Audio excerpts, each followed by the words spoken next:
12 ಮಂದಿ ಚಕ್ರವರ್ತಿ ಪೈಕಿ ಒಬ್ಬ ಚಕ್ರವರ್ತಿ. ಅವಂಗ ತಿನ್ನುದ್ರ ಬಾ ಆನಂದ, ಅನೇಕ ಪ್ರಕಾರ ವ್ಯಂಜನ ತಿಂತಿದ್ದ. ಆಚಾರಿಗೆ ಬೋಧನಾ ಮಾಡಿದ್ದ.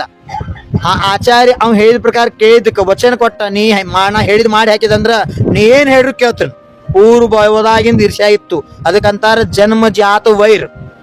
ಆ ಈರ್ಷ್ಯಾಲೆ ಆಚಾರ್ಯ ಅಂದ, ಏನ್ ಮಾಡ್ತಲ್ಲ ವಚನ ಕೊಡ್ರಿ, ವಚನ ಕೊಟ್ಟ ನೀ ಹೇಳಿದ್ನ ಅಡಿಗೆ ಮಾಡ್ತಾನೋ ಖರೆ, ನೀವು ನೀರ್ ಮ್ಯಾಲ ನಮೋಕಾರ ಮಂತ್ರ ಬರದ ಅದ್ರ ಮ್ಯಾಲ ಕಾಲ್ ಕೊಡ್ಬೇಕು. ನಾವು ಇವ ನಾಲ್ಗಿ ತಾಸ ಆಚಾರ್ಯ ಮಾತು ಕೇಳಿದ, ಹ್ಞೂ ಅಂದ. ಆ ಪ್ರಕಾರ ಅವ ವ್ಯಂಜನ ಮಾಡ್ದ, ಊಟ ಮಾಡ್ದ. ಅದ ಬೋಟ್ನ್ಯಾಗ ಹಡಗಿನ್ಯಾಗ ಕೂತ ಬಟ್ಲೆ ನೀರ್ ಮ್ಯಾಗ ನಮೋಕಾರ ಮಂತ್ರ ಬರದ. ಏನ್ ಮಾಡ್ತೈತೆ ಅಂತ ಕಾಲಿಟ್ಟ, ಮುಳುಗಿ ಸತ್ತ. 7ನೇ ನರಕದ ನಾರಕಿಯಾಗಿ ಜನ್ಮ ತಗೊಂಡ ಶುಭಂ ಚಕ್ರವರ್ತಿ. ನರಕದ ಅದ್ಯಾಕ? ನಮೋಕಾರ ಮಂತ್ರದ ಅವಿನಯ್. ಅದಕ್ಕೆ ರಂಗೋಲಿ ಆಗದ ಹಾಕಿ ತುಳಿಬಾರ್ದು, ಒದಿಬಾರ್ದು, ಅವಿನಯ ಮಾಡಬಾರ್ದು, ಶಾಸ್ತ್ರದ ಅವಿನಯ ಮಾಡಬಾರ್ದು. ಬಹಳ ದೊಡ್ಡ ಪಾಪ.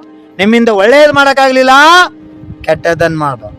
ನಿಮ್ಮಿಂದ ಕಸ ಹೊಡಿಗೆ ಬದ್ರಿಗೆ ಸ್ವಚ್ಛ ಮಾಡಕ್ಕಾಗ್ಲಿಲ್ಲ, ಐಸ್ ಕ್ರೀಮ್ ತಿಂದು ಕಸಾರ ಉಗಿಬಾರ್ದು.